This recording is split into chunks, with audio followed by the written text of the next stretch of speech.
Bahkan roh saya dan roh saudara diajak, halo, penting sekali nih, diajak melihat bagaimana alam maut dibuat. Sehingga saya dan saudara, roh saya dan roh saudara tahu ada yang namanya resiko. Ya Allah itu roh gembala dengan roh kita, nanti Tuhan akan memberikan kebenaran, Syarat-syarat perdamaian. nama kata lain adalah Shalom saudaraku yang terkasih, kita berjumpa lagi pada hari ini dan membahas hal yang mustahil. Kalau lucu-lucunya, hil yang mustahil. Apa itu? Kita saksikan dulu satu buah ujian. Setelah itu kita akan bahas habis. Oh, ku tak membawa apapun juga saat ku datang ke dunia. Ku tinggal pada akhirnya saat ku kembali ke surga. Inilah yang ku punya, hati sebagai hamba yang mau taat dan setia padamu Bapa. Kemanapun ku bawa hati yang menyembah, dalam roda kebenaran sampai selamanya. Dengan apakah ku balas kasihmu? Segala yang ku punya itu milikmu, itu milikmu.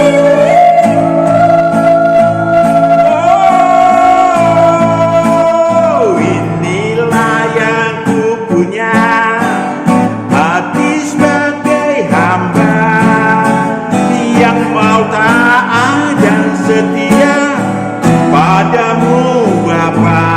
Kemanapun ku bawa hati yang menyembah, dalam roda kebenaran sampai selamanya. Dalam roda kebenaran sampai selamanya.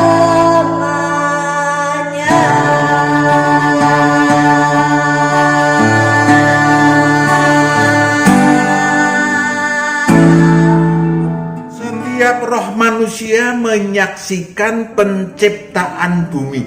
Roh saudara-saudara, roh saya dan roh semua manusia menyaksikan penciptaan bumi. Amin. Kalau nggak ingat saya ingatkan, tapi jangan pakai otak. Otak saya baru 74 tahun. 75 tahun umur saya. Jadi ya belum ada, nggak bisa mengingat. Karena bumi ini sudah diciptakan sekitar 4 sampai 11 miliar tahun. Oh, jauh.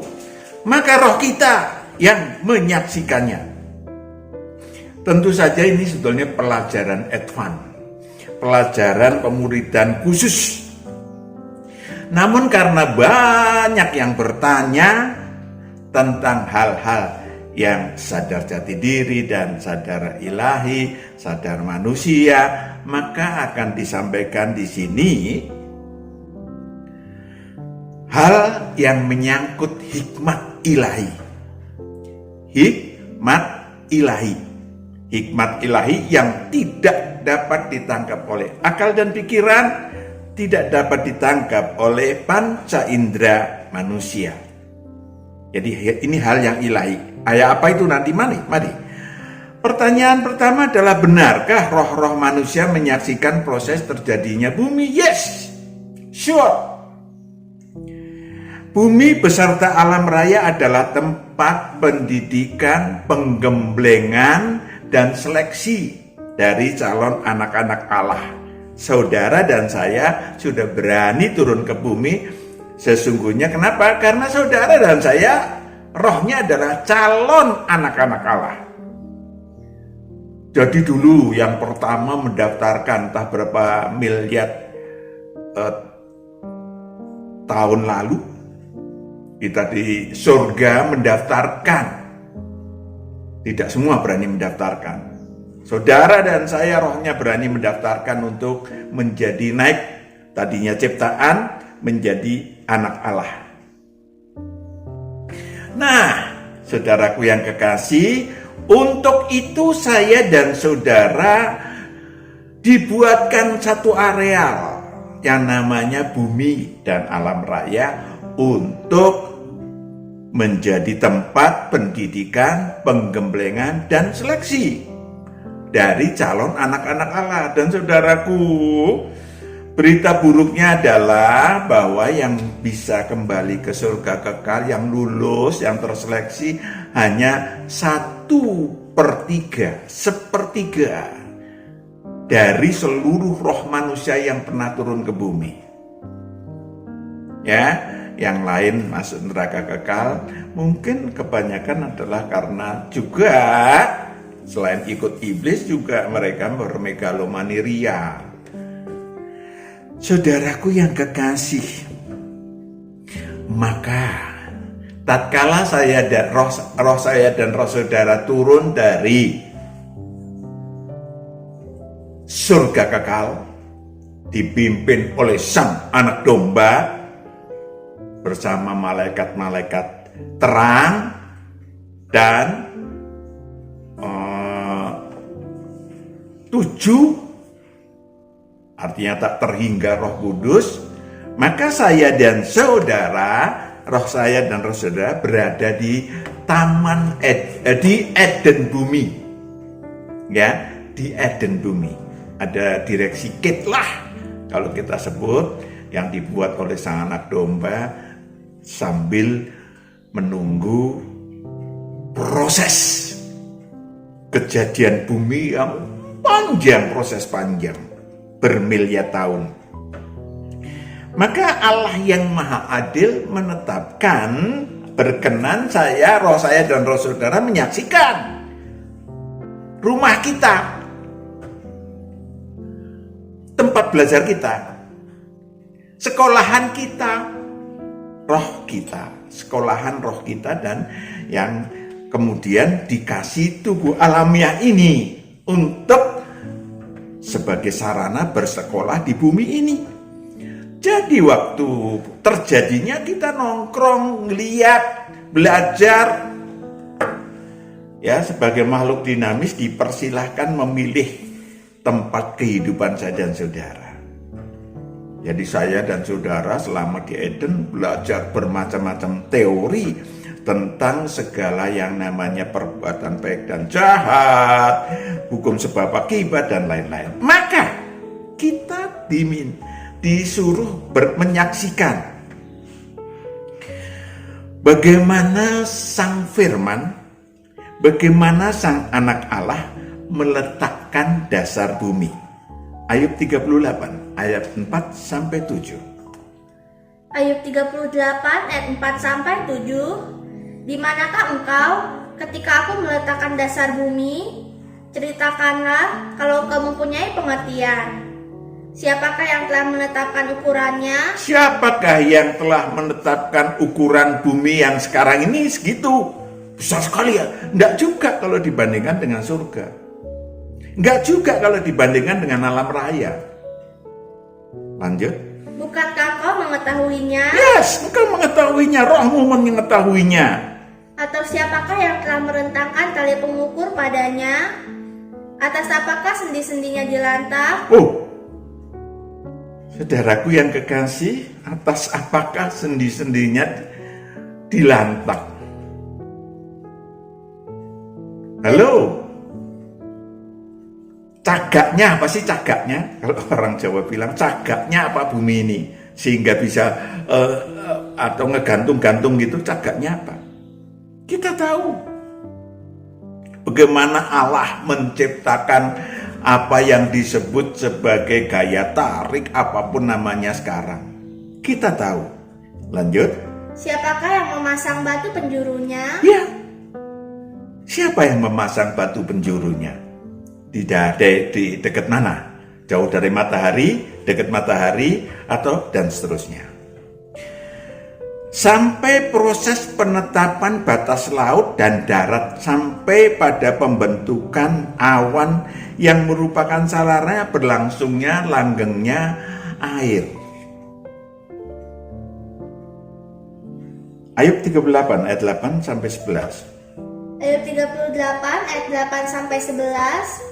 Siapa telah membendung laut dengan pintu, ketika membual keluar dari dalam rahim, ketika aku membuat awan menjadi pakaiannya, dan kekelaman menjadi kain bedungnya, ketika aku menetapkan batasnya, dan memasang palang dan pintu, ketika aku berfirman, sampai di sini, boleh engkau datang, jangan lewat. Ya.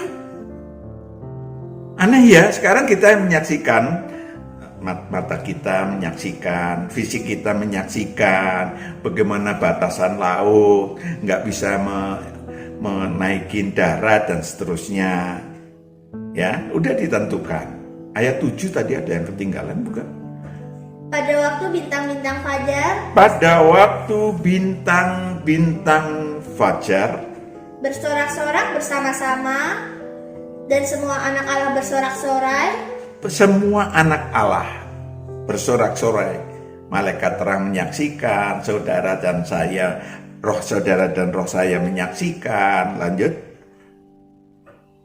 pernahkah dalam hidupmu engkau menyuruh datang dini hari atau fajar kau tunjukkan tempatnya? Yes, ada fajar, ada dini hari.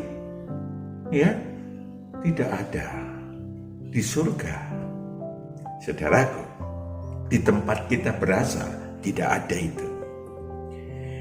Nanti kita akhirnya menjadi tahu kenapa harus ada malam, ada siang. Kenapa saudara harus tidur? Wow, karena tubuh alamiah kita. Bagaimana titik-titik air dan titik-titik debu. Waktu Sang Allah yang Maha Esa berkehendak untuk menjadikan bumi, maka tangan Allah mencari tempat untuk menjadikan bumi. Dan kemudian yang ditemukan adalah titik-titik air dan titik-titik debu di daerah yang sekarang kita tinggalin ini. Kejadian 2 ayat 4 sampai 6. Kejadian 2 ayat 4 sampai 6. Demikianlah riwayat langit dan bumi pada waktu diciptakan, ketika Tuhan Allah menjadikan bumi dan langit. Belum ada semak apapun di bumi. Belum ada semak apapun di bumi. Belum timbul tumbuh-tumbuhan apapun di padang. Yes. Sebab Tuhan Allah belum menurunkan hujan ke bumi, dan belum ada orang untuk mengusahakan tanah itu. Jadi Tuhan Allah belum menurunkan ke bumi itu menunjukkan bahwa belum ada hujan. Bukan karena kemudian dibuat hujan, bukan. Artinya gini, akal manusia juga bicara. Nanti ada proses ini, makanya timbul ini dan situ. Monggo saja, monggo. Kita bicara roh saudara, roh saya menyaksikan. Ya, ayat 6. Tetapi ada kabut naik ke atas dari bumi. Kabut yang naik ke atas dari areal ini, titik-titik air dan titik-titik debu, kemudian menjadi darat, menjadi laut. Ya, Ayub 38 ayat 12 sampai 14.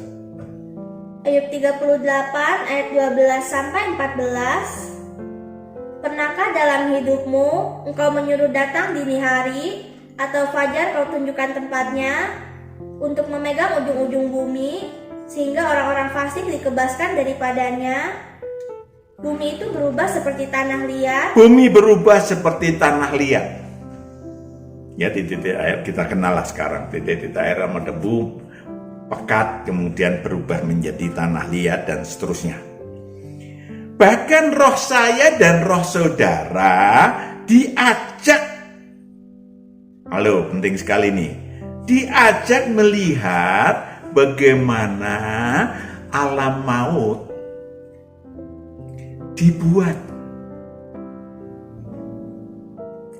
Sehingga saya dan saudara, roh saya dan roh saudara tahu ada yang namanya resiko.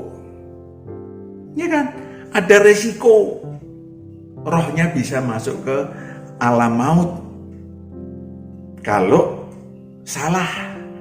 Ayub 38 ayat 16 sampai 21. Ayub 38 ayat 16 sampai 21. Engkaukah yang turun sampai ke sumber laut atau berjalan-jalan melalui dasar samudra raya? Saya dan saudara sudah mengetahui dasar samudra raya. Loh, kita udah berjalan-jalan, roh kita ya, berjalan-jalan di sana tahu. Ya, ngeri-ngeri sedap waktu kita berjalan-jalan di sana. Ya kan? Lanjut. Apakah pintu gerbang maut tersingkap bagimu? Ada pintu gerbang maut. Atau pernahkah engkau melihat pintu gerbang kelam pekat? Yang kelam pekat. Apakah engkau mengerti luasnya bumi? Nyatakanlah kalau engkau tahu semuanya itu. Yes. Ayat 21. Tentu engkau mengenalnya. Tentu rohmu mengenalnya. Karena ketika itu engkau telah lahir. Engkau telah lahir. Dan jumlah hari-harimu telah banyak. Perhatikan baik-baik. Rohmu telah lahir. Jadi jangan bicara soal tubuh kita. Ya, tubuh saya baru 75 tahun yang lalu lahir. Ya kan? Kecil. Tetapi rohmu telah lahir. Dan hari-harinya telah banyak. Maka disebut sebagai makhluk tua-tua. Saya dan saudara itu makhluk tua-tua. Ulangi lagi. Tentu engkau mengenalnya. Karena ketika itu engkau telah lahir dan jumlah hari-harimu telah banyak. Jumlah hari-harimu telah banyak. Maka dalam Wahyu 4 disebut sebagai makhluk tua-tua. Saudaraku yang kekasih, roh manusia pun diajarkan aneka sistem di bumi. Dari mulai hukum sebab akibat, yang adanya api, adanya air, api yang kemudian bisa membunuh. Tapi sangat dibutuhkan manusia, air yang bisa membunuh. Kalau saudara kebanjiran, kena gelombang, semua disediakan untuk dipelajarin dan dikuasai. Itulah manusia. Dan dikuasai dan menjadi kreasi. Kenapa? Ada siklus air. Ya, ada siklus air. Saudara bisa baca Ayub 38 ayat 25 sampai 30. Bahkan saya dan saudara diajak melihat apa yang disebut sebagai alam raya. Nah, sekarang baru diteropong, baru sedikit yang kelihatan karena hebatnya akal manusia diteropong. Ya, kita sudah melihat semuanya, Mas. Roh kita sudah melihat semuanya. Ayat 38 ayat 22 sampai 40, bahkan persiapan untuk kiamat pun sudah disiapkan oleh Sang Maha Pencipta, dilaksanakan oleh Sang Anak Domba. Ya, saudara bisa baca sendiri Ayub 38 ayat 22 sampai 24. Apalagi aneka makhluk yang fana di bumi ini, ya, Tuhan ciptakan untuk dipelajari oleh umat manusia, untuk dikuasai oleh umat manusia. Dikuasai oleh umat manusia. Ya, baik ditiru perilakunya, dan sebaliknya, baik sebagai pengetahuan yang baik maupun pengetahuan yang jahat, Ya, ada kucing yang nyebelin. Ya, kalau anjing atau ayam pun nyebrang jalan lari. Anjing nengok kiri kanan. Kalau kucing lewat aja pelan-pelan. Saudaraku, itu memang terciptanya demikian. Gak bisa kita didik kucing terus nyebrang jalan. Ya memang itu. Ya enggak? Saudaraku yang kekasih, saya ingin sampaikan kepada saudara, begitu banyaknya. Saudara bisa baca Ayub 39 ayat 1 sampai 33. Manusia-manusia yang cerdik, yang rohnya apalagi dimerdekakan Tuhan, akan mudah memahami kebenaran-kebenarannya. Disebutnya memakai iman. Ibrani 11 ayat 1 sampai 3. Disebutnya memakai iman. Artinya memakai roh kita, memakai kacamata roh kita. Ibrani 11 ayat 1 sampai 3. Iman adalah dasar dari segala sesuatu yang kita harapkan dan bukti dari segala sesuatu yang tidak kita lihat. Yes, itu iman. Referensinya apa? Lanjut. Sebab oleh imanlah telah diberikan kesaksian kepada nenek moyang kita. Karena iman kita mengerti bahwa alam semesta telah dijadikan oleh firman Allah. Alam semesta telah dijadikan oleh firman Allah. Sehingga apa yang kita lihat telah terjadi dari apa yang tidak dapat kita lihat. Tidak kita lihat, saudaraku. Maksudnya tubuh alamnya kita tuh nggak ngelihat. Roh kita ngelihat, yes. Maka iman itu adalah ketika saudara bisa menangkap bisikan roh saudara. Ya, ketika Petrus ditanya, siapa aku? Tentang Yesus. Engkau adalah anak Allah yang maha tinggi. Ya, karena dia mendengar bisikan dari Allah. Itu iman, saudara. Dan kalau saudara kurang nyambung, maka Allah berikan kepada kita umat manusia yang disebut sebagai kebenaran yang disampaikan oleh Roh Kudus. Yohanes 14 ayat 26. Yohanes 14 ayat 26. Tetapi penghibur, yaitu Roh Kudus, yang akan diutus oleh Bapa dalam namaku, Dialah yang akan mengajarkan segala sesuatu kepadamu. Ya, dia akan mengajarkan segala sesuatu padamu. Dan akan mengingatkan kamu akan semua yang telah kukatakan kepadamu. Itu apa yang telah Tuhan katakan, Tuhan ajarkan, firman ajarkan pada waktu kita di Eden, akan diingatkan oleh Roh Kudus. Ya, fasilitas itu tersedia. Jadi saudara tidak bisa ngomong, kok gue dimasukkan ke alam maut, kok gue masuk ke neraka kekal. Roh saudara ngomong kayak gitu. Semua sudah diatur adil dan maha adil, maha benar. Kita tengok lagi sejarah. Ya, kalau kita pakai sejarah tubuh alamiah, kita ngomong, Adam dan Hawa adalah nenek moyang kita. Maksudnya bukan nenek orang Indonesia. Oh, kok bukan, Pak? Ya, nenek moyangku orang pelaut. Maksud saya, Adam dan Hawa adalah nenek moyang seluruh umat manusia secara fisik. Tetapi kita lihat secara ilahi kita sama. Teman. Ya, roh Adam yang pertama kali berani menjadi manusia. Wow, luar biasa. Yang lain masih ngintip-ngintip, ketakutan. Ya kan? Bayangkan aja saya dan saudara berada di surga kekal. Yang gilang gemilang. Lalu saudara berada di comberan saudara. Ya, dan Adam berani. Saat bumi baru berbentuk titik-titik debu, roh Adam berani menerima tawaran Tuhan Allah untuk menjadi manusia pertama yang turun ke bumi.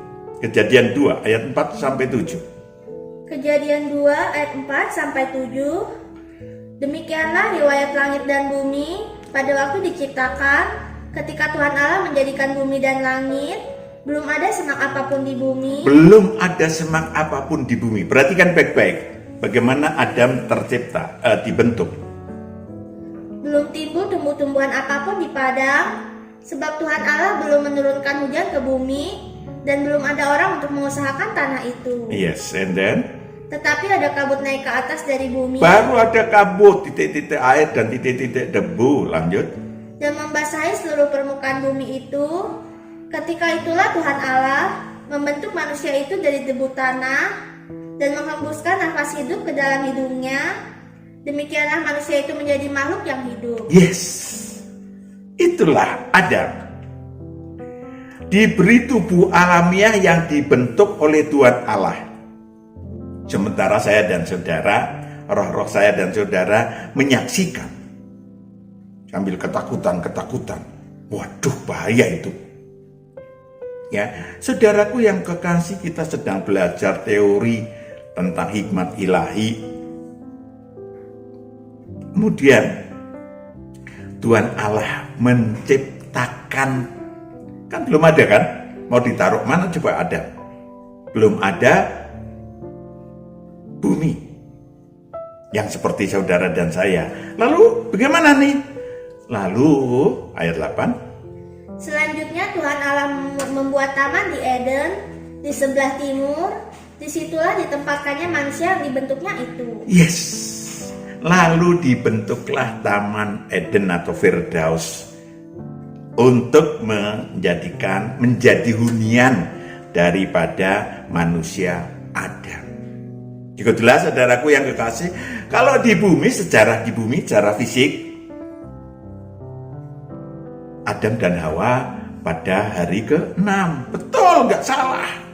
Karena ketika hari ke-6 diusir dari Firdaus turun ke bumi. Yes, tidak salah. Tetapi ketika yang pertama dibentuk Adam belum ada apa-apa, maka dibentuklah apa yang disebut sebagai Taman Eden. Taman Eden. Ya, yang ada di sebelah timur Eden. Kita tinggal di Eden ya. Roh kita tinggal di Eden. Ya, waktu penciptaan bumi ada di Eden. Lalu dibuatlah taman di Eden. Saudaraku yang kekasih, di bumi juga, bukan di surga ya, Eden surga lain lagi. Ini Eden bumi. Saudaraku yang kekasih, maka kita tahu Adam dibentuk pada sebelum hari kedua sebetulnya. Sesungguhnya sebelum, karena apa? Belum ada tumbuh-tumbuhan, belum ada tanah, baru debu tanah, kan dibentuk dari debu tanah. Saudaraku yang kekasih, beda. Sementara kalau binatang dari tanah. Halo, beda. Ya, kalau Adam dari debu tanah. Saudaraku yang kekasih, kemudian ayat yang ke-11. Kejadian 2 ayat 11. Yang pertama namanya Pison, yakni yang mengalir. Ayat yang ke-9 sudah tadi. Kejadian 2 ayat 9. Lalu Tuhan Allah menumbuhkan berbagai-bagai pohon dari bumi. Iya, Tuhan Allah ulangi lagi. Tuhan Allah menumbuhkan berbagai-bagai pohon dari bumi. Iya, mengambil berbagai pohon dari bumi. Cukup jelas saudara. Mengambil pohon dari bumi. Jadi Firdaus itu bukan di bumi yang kita tempatin. Pada saat bumi sudah menjadi berbentuk tanah, lalu ditumbuhkan pohon-pohon yang baik dan apa lagi ulangi? Yang menarik dan yang baik untuk dimakan buahnya. Iya, pohon-pohon yang baik, menarik dan baik untuk dimakan buahnya diimpor dari bumi ke Firdaus. Dan pohon kehidupan di tengah-tengah taman itu ada pohon untuk jasmaniah. Buahnya dimakan. Ya, saudara, saya gampang membayangkan. Kenapa? Karena ada pohon dari Firdaus di halaman saya banyak tuh. Ada 50 lebih pohon, yaitu pohon yang namanya pohon ara atau pohon tin. Ya, itu dari sana. Saudaraku yang kekasih, yang pertama tubuh alamiahnya dikasih. Lalu kemudian tubuh rohaniahnya, serta pohon pengetahuan tentang yang baik dan Iya. yang jahat. ada pohon untuk rohnya yaitu pohon kehidupan, dan yang buahnya atau daunnya bisa dimakan untuk rohnya supaya tetap hidup. Kemudian ada pohon pengetahuan yang baik dan pohon pengetahuan yang jahat untuk tubuh dan roh manusia sesungguhnya. Saudaraku yang kekasih, udah tadi ya ayat 9-nya. Ada mulai dilatih Tuhan Allah untuk menguasai tubuh alamiahnya. Enggak gampang, saudara. Saudara lihat bayi untuk jalan aja setengah mati. Bayi ya untuk bergerak. Ya saudara, itu menggambarkan bahwa ada proses. Ada menggembalakan ya. Mengelola tubuh alamiahnya susah. Tapi dia disuruh Tuhan ayat 15 sampai 17 untuk memiliki aktivitas untuk tubuh alamiahnya, yaitu menjadi pengusaha dan pemelihara Taman Eden. Ya, ayat 15 sampai 17. Kejadian 2 ayat 15 sampai 17. Tuhan Allah mengambil manusia itu dan menempatkannya dalam Taman Eden untuk mengusahakan dan memelihara taman itu. Lanjut. Lalu Tuhan Allah memberi perintah ini kepada manusia, semua pohon dalam taman ini boleh kau makan buahnya dengan boleh bebas, kamu makan buahnya. Wow. Lanjut. tetapi pohon pengetahuan tentang yang baik dan yang jahat itu Pohon pengetahuan yang baik dan yang jahat itu janganlah kau makan buahnya, janganlah kau makan buahnya, sebab pada hari engkau memakannya, pastilah engkau mati. Kata engkau adalah roh si Adam yang mati. Tubuh alamiahnya nggak mati. Ya, sekali lagi rohnya yang mati. Kenapa mati? Dikuasai oleh Lucifer. Saudaraku yang kekasih, demikian Adam bertahan dari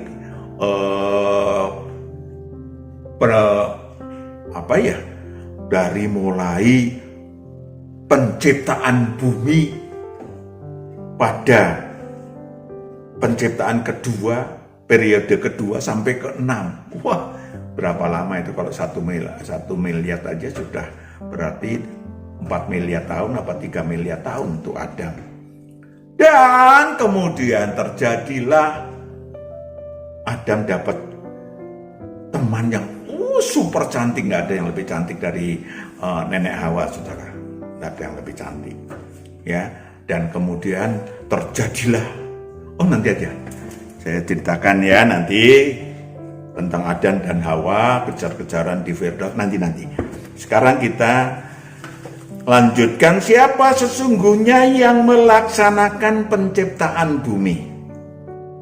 Allah yang Maha Esa adalah Allah yang Maha Dinamis, Maha Kehendak, yang memiliki Maha Kehendak dan Maha Rencana. Ya, dan manusia, Kejadian 1 ayat 26. Kejadian 1 ayat 26. Berfirmanlah Allah, baiklah kita menjadikan manusia menurut gambar dan rupa kita, supaya mereka berkuasa atas ikan-ikan di laut, dan burung-burung di udara, dan atas ternak, dan atas seluruh bumi, dan atas segala binatang melata yang merayap di bumi. Saudaraku yang kekasih, kalau saudara adalah manusia, maka memiliki roh, tubuh, dan jiwa. 3 unsur ini digambarkan sebagai Allah Tritunggal, digambarkan ya, serupa, segambar. Jadi Allah Tritunggal itu adalah Allah yang maha sistem. Saya dan saudara tahu, saya punya tangan, punya jari. Kalau saya mengambil ballpoint, maka saya pakai jari saya, bukan pakai hidung saya. Tahu kan? Dan makanya ketika Allah membuat, menghendaki, merencanakan, itu Allah yang Maha Esa. Yes, merencanakan untuk ada bumi. Pelaksanaannya ya kita tengok Yohanes 1 ayat 1 sampai 3. Yohanes 1 ayat 1 sampai 3. Pada mulanya adalah firman. Firman itu bersama-sama dengan Allah. Firman itu bersama-sama dengan Allah. Dan firman itu adalah Allah. Yes, firman itu adalah Allah. Maka yang melaksanakan adalah sang firman. Ayat lanjutan. Ia pada mulanya bersama-sama dengan Allah. Lanjut. Segala sesuatu dijadikan oleh Segala sesuatu dijadikan, dilaksanakan. Dan tanpa Dia tidak ada sesuatu pun yang telah jadi. Nah, itu dia. Yang merencanakan, yang mengendaki adalah Allah yang Maha Esa. Saudaraku yang kekasih. Kemudian sang anak domba membawa seluruh roh manusia yang mau mendaftar menjadi anak-anak Allah dan dibawalah ke bumi, ke Eden bumi, dan kemudian dicipta sambil menciptakan bumi, mengajarkan anak-anak manusia, calon anak-anak Allah untuk menyaksikan keberadaan bumi, menyaksikan proses pembuatan bumi habis-habisan. Kenapa itu proyeknya sang anak domba, saudaraku yang kekasih? Ya, maka saya hanya ingin sampaikan gini loh. Yang menciptakan adalah firman. Yang melaksanakan menciptakan firman. Yang akan menyeleksi manusia, yang menggembleng manusia, yang menyeleksi manusia adalah sang firman atau anak domba. Maka saya ingin sampaikan kepada saudara, Yohanes 10 ayat 3 sampai 4. Yohanes 10 ayat 3 sampai 4. Untuk Dia penjaga membuka pintu, dan domba-domba mendengarkan suaranya, dan Ia memanggil domba-dombanya masing-masing menurut namanya. Menurut namanya. Dan menuntunnya keluar. Lanjut. Jika semua dombanya telah dibawanya keluar, Ia berjalan di depan mereka, dan domba-domba itu mengikuti Dia karena mereka mengenal suaranya. Roh saudara akan dituntun oleh sang anak domba. Kalau saudara cerdik, saudara akan dibebaskan dari kegelapan. Ya, akal saudara mungkin berpikir jago, profesor, doktor, karena dunia ini terjadi dari bom besar. Itu silahkan aja, monggo, karena akal memang terbatas. Tapi saya dan saudara kalau ingin memperdalam lagi tentang hal-hal yang ilahi, maka bebaskan roh saudara, merdekakan roh saudara, kemudian tadi ikut sang anak domba. Amin. Siap.